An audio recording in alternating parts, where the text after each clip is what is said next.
Nous allons tous mourir un jour, c'est inéluctable. Mais vous arrive-t-il de croiser l'un de ces morts vivants qui marchent parmi nous, l'une de ces âmes torturées, écrasées par le poids de ces remords, qui s'interdit de vivre?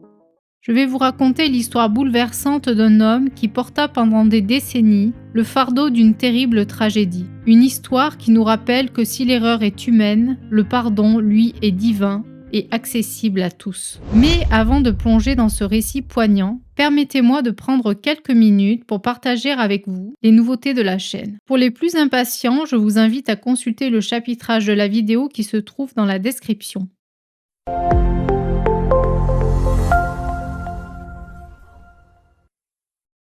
Ces derniers mois, si vous ne m'avez pas vu en format long, c'est que je me suis consacrée à un projet qui me tenait particulièrement à cœur, l'écriture d'un livre. C'est une méthode complète pour prier le rosaire, inspirée de la méthode de Saint Louis-Marie Grignon de Montfort et enrichie de témoignages contemporains et de conseils pratiques pour intégrer cette prière dans votre quotidien.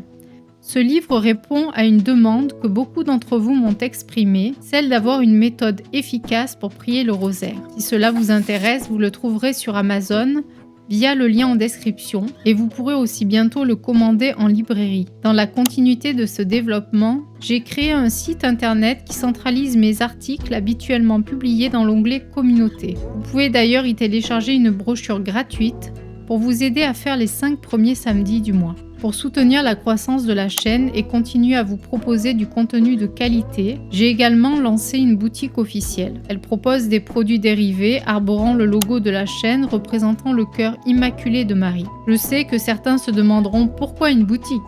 La réponse est simple. La création de contenu demande un investissement considérable, tant en temps qu'en ressources. Entre les abonnements aux outils professionnels, les heures de recherche et de montage, chaque vidéo est comme un plat gastronomique qui nécessite une longue préparation pour seulement quelques minutes de dégustation.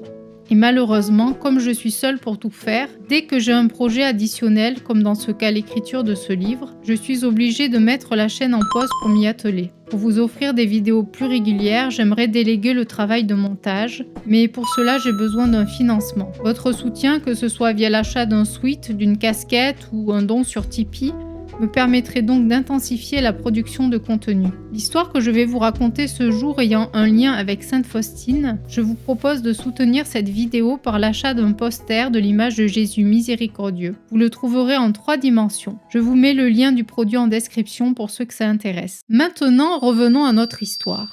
Il s'agit d'une histoire vraie rapportée par une religieuse polonaise, sœur Godia, qui fait partie de la communauté de Sainte Faustine. Ces faits se sont produits en Pologne. Un prêtre relativement jeune est dans un hôpital pour rendre visite à certains de ses paroissiens. Il marche dans le couloir et une religieuse l'arrête et lui dit « Père, pouvez-vous entrer dans cette pièce ?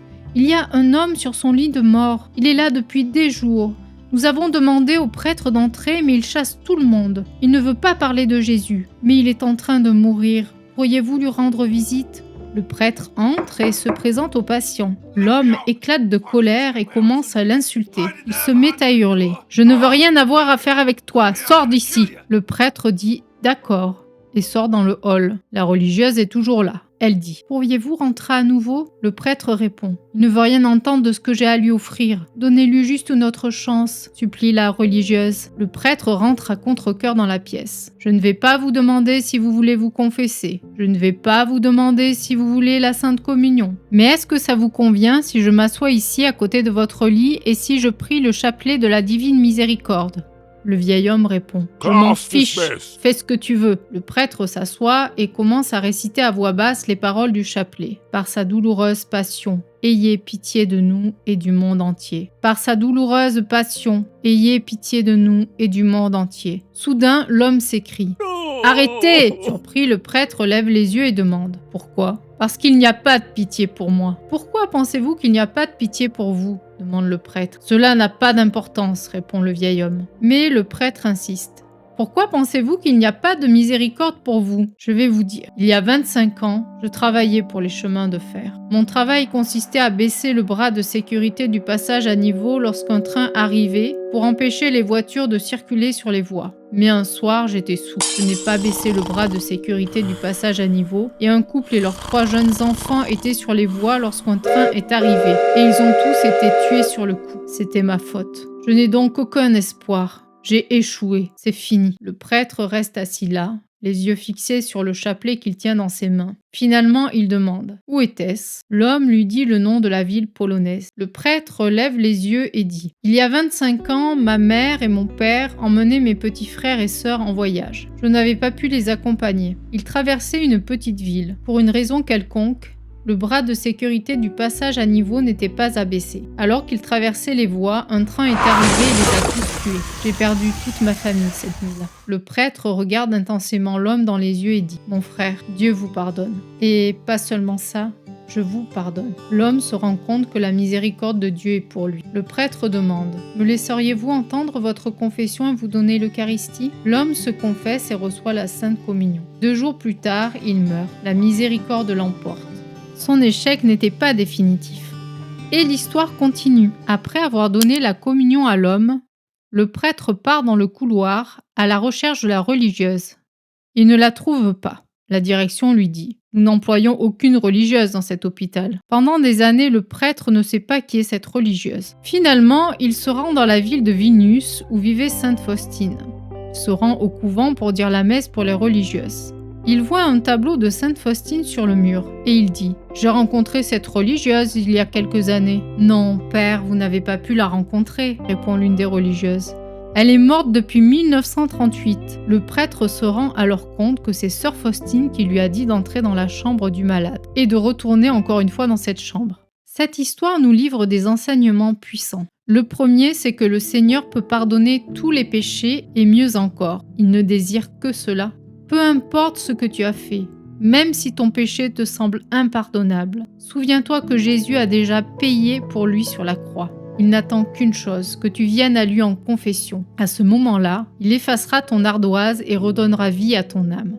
Prenons exemple sur Sainte Thérèse de Lisieux qui écrivait dans un de ses poèmes « Moi, si j'avais commis tous les crimes possibles, je garderais toujours la même confiance. Car je sais bien que cette multitude d'offenses n'est qu'une goutte d'eau dans un brasier ardent. » Le deuxième enseignement, c'est que nous devons cesser d'être nos propres juges. Cet homme a passé sa vie à s'autodétruire sous le poids du remords. Et le démon ne faisait qu'enfoncer le clou, le poussant au désespoir. Bien sûr, cela ne veut pas dire qu'il ne faut pas regretter nos fautes. Mais le regret sans la confession devient un piège. Un fardeau qui nous enferme. Jésus ne veut pas que tu portes seul ce poids. Il t'attend au tribunal de la miséricorde, prêt à te libérer et à t'offrir un cœur nouveau. Alors je t'en supplie, ne fais pas comme cet homme qui a attendu d'être sur son lit de mort pour se confesser. Ne laisse pas le péché t'étouffer. Le Seigneur veut arracher dès maintenant ces mauvaises herbes de ton âme pour que tu portes du fruit en abondance. La confession est une grâce inestimable. En recevant le sang du Christ, notre âme est entièrement restaurée. Enfin, troisième enseignement, nous prenons conscience de la puissance du chapelet de la miséricorde divine. Et contrairement à ce que prétendent certains, Sainte Faustine n'a jamais promis le paradis à tout le monde. Cette prière attire la miséricorde de Dieu et obtient la grâce de la contrition pour les mourants. D'ailleurs, dans son petit journal, Jésus lui rappelle l'importance de la justice divine et insiste. Il faut aller au tribunal de la miséricorde, donc à la confession, avant qu'il ne soit trop tard. Si vous voulez approfondir ce sujet, j'ai déjà consacré une vidéo aux révélations de Jésus à Sainte Faustine. Vous pouvez la regarder en cliquant sur la vignette qui s'affiche sur l'écran de fin. Et moi, je vous dis à bientôt pour la prochaine vidéo.